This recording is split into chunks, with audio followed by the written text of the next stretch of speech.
ঘড়িতে দম দাও, তাহলে এই বাক্যটির সঠিক ইংরেজি কি হবে?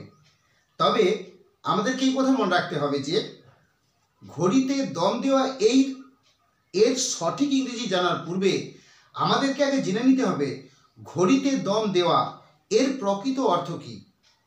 আমি আপনাদের সামনে বিষয়টি উপস্থাপন করছি। ঘড়িতে দম দেওয়া এর প্রকৃত অর্থ হলো ঘড়ির মধ্যে থাকা মেইন স্প্রিং এর সংকোচন ঘটানো, অর্থাৎ ঘড়ির মধ্যে থাকা যে মেইন স্প্রিং তাকে ছোট করে দেওয়া নবের সাহায্যে।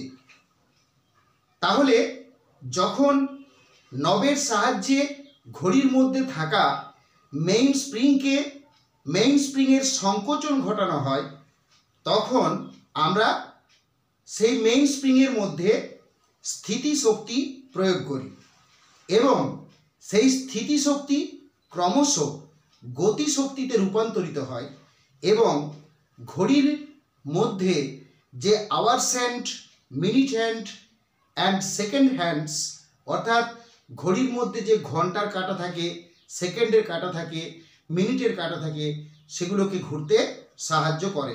অর্থাৎ সবসময় আমাদেরকে এটা মনে রাখতে হবে যে ঘড়ির মধ্যে, অর্থাৎ ঘড়ি যে ঘোরে সেটা কিন্তু স্থিতিশক্তি থেকে গতিশক্তিতে রূপান্তরিত হয়।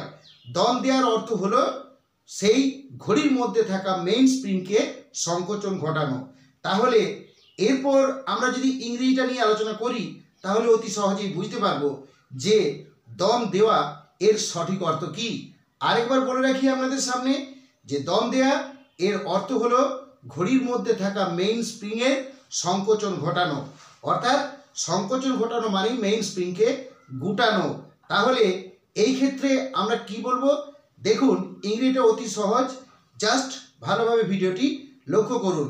তাহলে এই ক্ষেত্রে আমরা ইংরেজিটা বলবো যে wind, WIND, wind the wrist watch.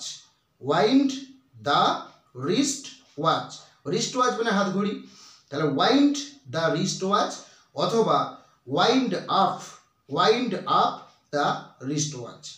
Wind the wrist watch অথবা wind up the wrist watch এর অর্থ হলো ঘড়িতে দম দেওয়া। So finally, thanks to everybody for watching my video. Thank you.